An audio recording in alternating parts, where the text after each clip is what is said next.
ነብዩ መሐመድ ሰለላሁ ዐለይሂ ወሰለም ሚስቶች አይደሉም ላንተ ገነት የሚያስገባው። ኦኬ ከዚህ አንፃር ነው ሃይማኖት ውስጥ ሆኜ ያልመሰሉኝ ነገሮች ሲፈጠሩ መጠየቅ አለብኝ። ገባሽ አይደል? ዝም ብሎ እምነት የውሸት ዝም ብሎ እየሰከሱ ማመን አይጠቅምም ለማንም። ለኔ እሱ ላይ ትክክል ምናምን ስላልመሰለኝ አምኜበት ስመጣ ግን እምነቴ ጽናት እንዲኖረው ስለፈለኩ ነው፣ ለሌሎች መመስከር ስለፈለኩ ነው። ስለዚህ ያልተመለሱልኝን ጥያቄዎች ጠይቄ የተመለሰልኝ ቀን በስነ ስርዓት አምናለሁ። ከዛ ውጪ ግን በጭፍን ዝም ብሎ መከተል ለኔ ትክክል ስላልመሰለኝ ይሄ በኔ አሳሰብ ብቻ ነው። ሲቀጥል ሁለተኛው ደግሞ ያገኘሁበት መረጃ ስህተት የሆነበት ምክንያት ቀጥታ ቁርአኑን የማገኝበት አክሰስ የለም። ታውቃላችሁ እናንተም እናንተ ምናልባት ላይክ መጽሐፍ ቅዱስ የምታገኙበት አክሰስ ምናምን ነገር የለም። ለምን አታገኙ? ነገር ገዝታ አታመጣውም ወይ ደግሞ ለምን አታገኙ? ለምሳሌ ሙስሊም ጓደኞቼ ነው ሙስሊም እንዳልሆንኩ እያወቁ ላይክ ቁርአን ምናምን ነገር መጽሐፍ እንዲሰጡ የሚጠይቃቸው ምንም የሚሰማቸው ነገር ይመስላል። እኔ እሱን አስጠቁና ተውኩት። ምንም አይሰማቸውም።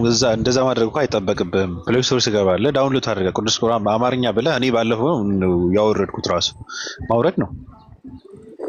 ፒዲኤፍ አለው ችግር ከፕሌይ ስቶር ዳውንሎድ ማድረግ ትችላለህ። ልክ እንደ መጽሐፍ ቅዱስ ማለት ነው።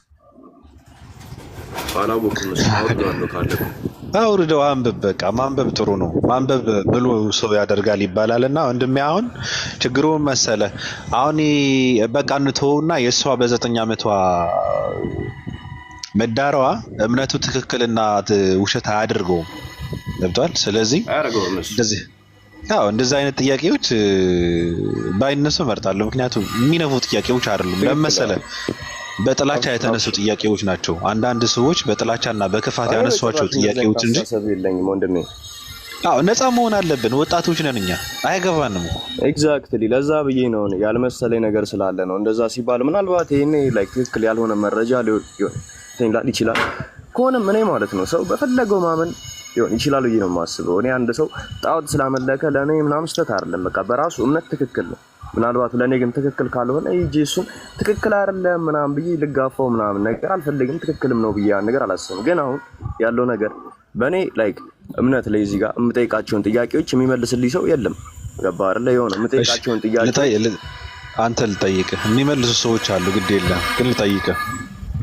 እሺ ፕሮቴስታንት ነው ወይስ ኦርቶዶክስ? ኦርቶዶክስ ነው። ኦኬ የስላሴ እንዴት ትገልጸዋለህ? ስላሴ ገብቷል?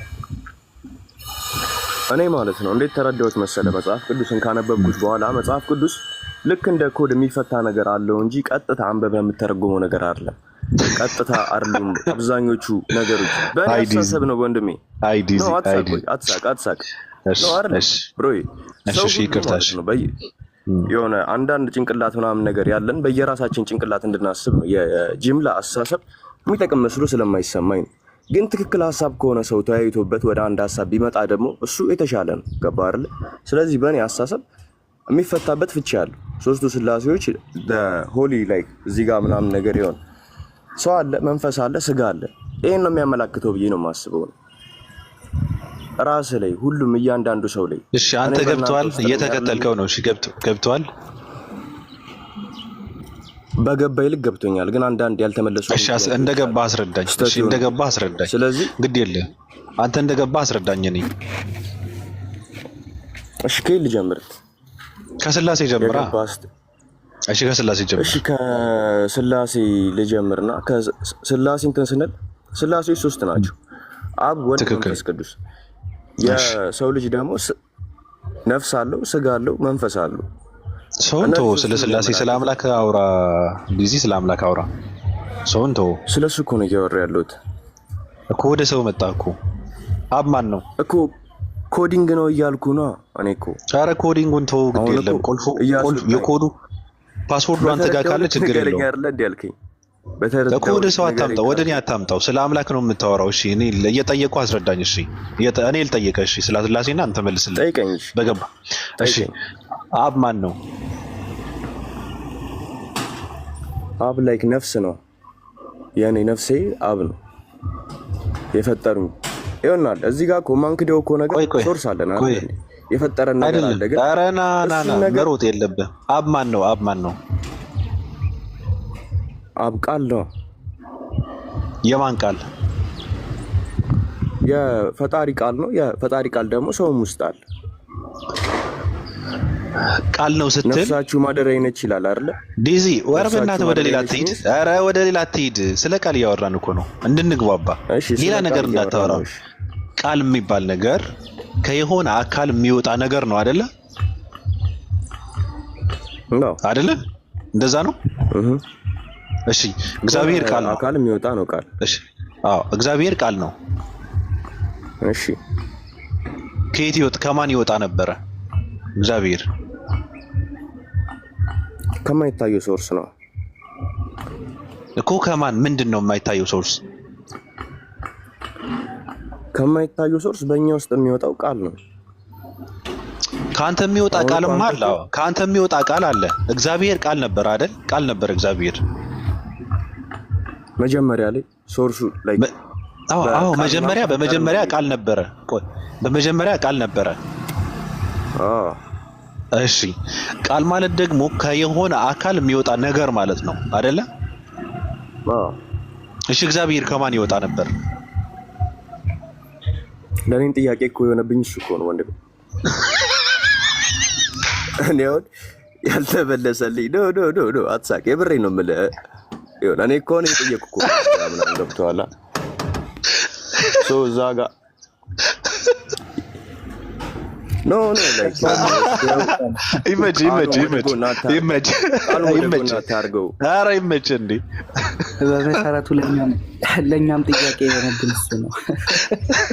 ለኛም አላልኩም። ለኔ ለኛ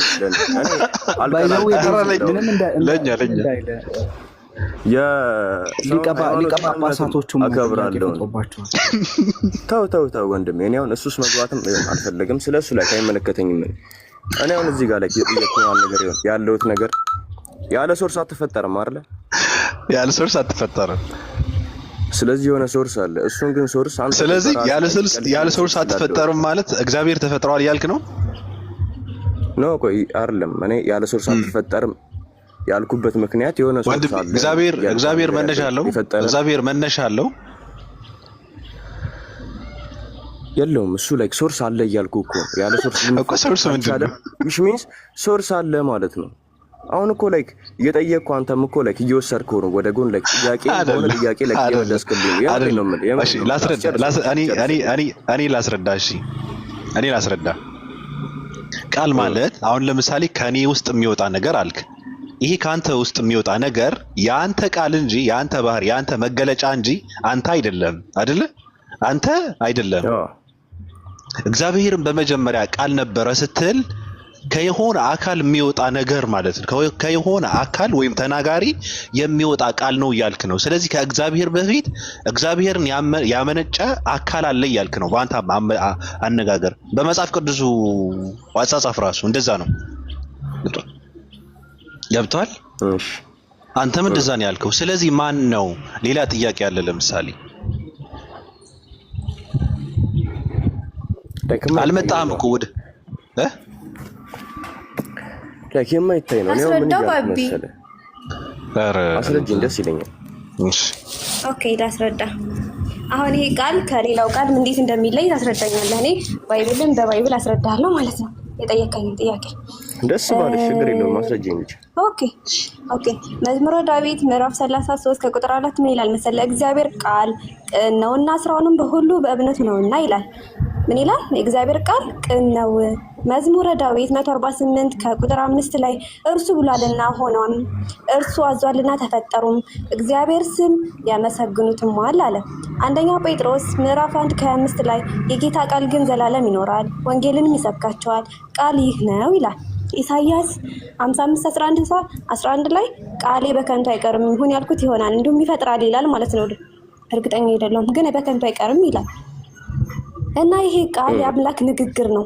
የአምላክ ንግግር ቃሉ ወደ አንድ ግዑዝ አካል ንግግሩ አይደለም የሚፈጥረው። ዘፍጥረት ላይ አንብበህ ከሆነ ሁን በእስቲ ላይ ይሆናል አይደለ? ስለዚህ ኢየሱስ ጋር አይደለም። ኢየሱስ ጋር ደግሞ ስንሄድ የሐዋርያት ሥራ 13:23 ላይ ምን ይላል? እንደ ተስፋው ቃል እሱ ከእስራኤል ዘር ኢየሱስን አመጣ ይላል። የምን ቃል ነው ካልከኝ ደግሞ ገላትያን 3:16 ላይ ለአብርሃም